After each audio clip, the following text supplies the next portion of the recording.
ሰላም የዩቲዩብ ተከታታዮቼ፣ ዛሬ እንደተለመደው ህልሞችና ፍቾቻቸውን ይዤላችሁ መጥቻለሁ። ከህልሞቹ ጋር መቅደላይ ነኝ። እንድትከታተሉኝ ጋብዛችኋለሁ። ለዚህ ቤት አዲስ የሆናችሁ ሰብስክራይብ በማድረግ ቤተሰብ ሁኑ። ላይክ፣ ሼር ማድረግ እንዳረሱ፣ የደወል ምልክቷን መጫን እንዳረሱ፣ አዳዲስ ሲወጣ እንዲደርሳችሁ ማለት ነው። አሁን ወደ ህልሞቹና ፍቾቻቸው ወስዳችኋለሁ። አንድ ሰው በህልሙ ያልታጠበ እቃ ሳህን ካለመ ቤት ውስጥ ችግር ሊፈጠር እንደሆነ የሚያመላክተው ነው። ግጭት፣ አለመግባባት ሊገጥም እንደሆነ የሚያመላክት ነው። በህልም እቃ ማጠብ እቃ ሲያጥብ፣ የቆሸሸ እቃን ሲያጥብ ያለመ ሰው መፍትሄ ሊያገኝ የነበረ ችግር ድጋሚ ወደ ችግር እንዳያመራ መጠንቀቅ ይኖርበታል፣ መጸለይ ይኖርበታል። ድጋሚ ወደ ችግር ሊያመራ እንደሆነ የሚያመላክተው ነው።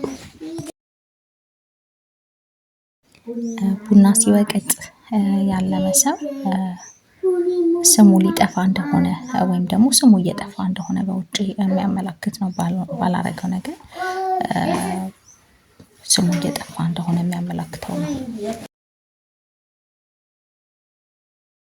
አንድ ሰው በህልሙ ሲነከስ ካለመ፣ ሰው ሲነክሰው ማለት ነው ካለመ እየወቀሰው እንደሆነ፣ ያ ሰው ነካሹ ሰው እየወቀሰው እንደሆነ፣ ባላረገው ነገር እየተወቀሰ እንደሆነ የሚያመላክት ነው።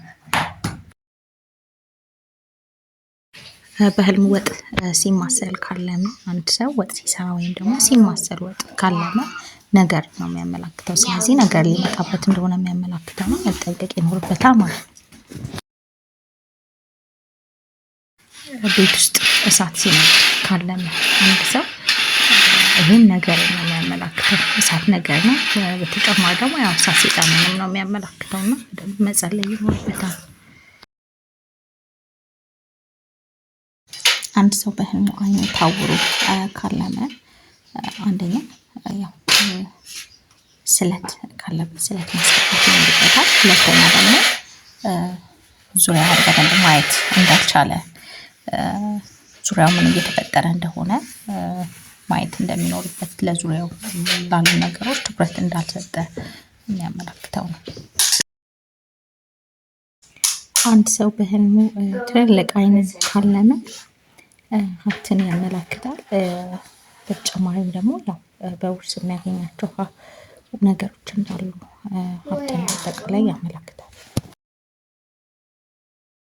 የአይናችን ሽፋሽፍት በጣም በዝቶ አድጎ ካለመ አሉታዊ የሆነ ባህሪ እንዳለ እና ያ ደግሞ ባህሪ ደግሞ ከሰዎች ጋር የሚያጋጭን እንደሆነ የሚያመላክት ነው። ያው መስተካከል ያለባቸውን ነገሮች ማስተካከል እንደሚኖርብን፣ አሉታዊ የሆነ ባህሪ እንዳለ የሚያመላክት ነው። አንድ ሰው በህልሙ የሐር ትልን ካለመ በሱ የሱ የሆነውን ነገር ሌላ ሰው እየተጠቀመ እንደሆነ የሚያመላክት ነው። የሱ የሆነውን ነገር ሌላ ሰዎች እየተጠቀሙበት እንደሆነ የሚያመላክት ነው። ያው መጸለይ ይኖርበታል። አንድ ሰው በህልሙ ሮማን ካለመ ሰዎች በሱ እየቀኑበት እንደሆነ የሚያመላክተው ነው። አንድ ሰው በህልሙ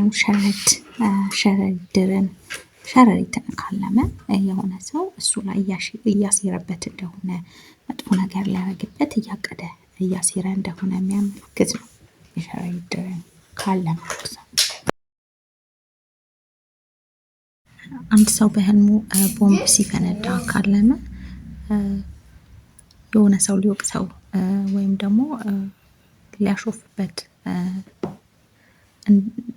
እንደሚችል የሚያመላክት ነው። አንድ ሰው በህልሙ ለሆነ ነገር ተዳክሞ ወይም ደግሞ ማድረግ ሳይችል አቅም አንሶት ምናምን ካለመ ነገሮችን የመሸከም አቅሙ በጣም አናሳ እንደሆነ፣ ነገሮች እንደከበዱት እንደሚከብድ የሚያመላክት ስለሆነ ያው ይሄ መጸለይ በደንብ ይኖርበታል ማለት ነው። አንድ ሰው በህልሙ ደግሞ መሬት ሲንቀጠቀጥ ካለመ የሆነ ከፍተኛ የሆነ ችግር ሊመጣ እንደሆነ በቤተሰቡ የሚያመላክት ስለሆነ ይሄ በደንብ ጸሎት ሊያደርግ ይኖርበታል ማለት ነው። ከፍተኛ የሆነ ችግር ውስጥ ሊገባ እንደሆነ ያየው ሰው ማለት ነው የሚያመላክተው።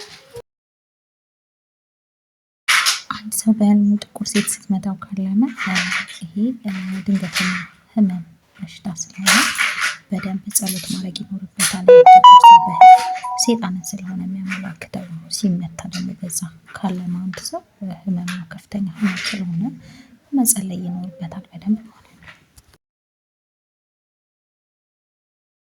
አንድ ሰው በህልሙ ልብሶቹን ሌላ ሰው ሲወስድበት ካለመ ያ እየወሰደበት ሰው የእሱን ነገሮች እንደሚመኝ፣ ያሉትን ነገሮች ሊያሳጣው እንደሚፈልግ፣ የእሱን ነገሮች እንደሚመኛቸው እንደሚመቀኘው የሚያመለክት ስለሆነ ያው ይሄ መጠንቀቅና መጸለይ ይኖርበታል ማለት ነው። የተወሰደበት ሰው ጥሩ አይደለም፣ ልብስ ጸጋ ስለሆነ ማለት ነው። የእሱን ነገር ያ ሰው እንደሚመኝ። አንድ ሰው በህልም ደግሞ ቤቱ ሲፈርስ ካለመ ይሄ ግጭት ነው። ቤት ትዳርም ከሆነ የትዳር መፋታት መፍረስን ስለሆነ የሚያመላክተው ይሄን ያለመ ሰው በደንብ ጸሎት ማድረግ ይኖርበታል። ጥሩ ያልሆነ ነገር ወደ ህይወቱ ሊመጣ እንደሆነ፣ ግጭት ሊመጣ እንደሆነ የሚያመላክተው ነው። እንደተመቻችሁ ተስፋ አደርጋለሁኝ። እነዚህን ህልሞች ካያችሁ ችላ እንዳትሉ፣ በደንብ በጸሎታችሁ መበርታት ይኖርባችኋል ማለት ነው። ለዛሬ ይሄን ይመስላል። ስለተከታተላችሁን ከልብ አመሰግናለሁ። ላይክ ማድረጋችሁን ደግሞ አትርሱ። ለዛሬ ይሄን ይመስላል። መልካም ጊዜ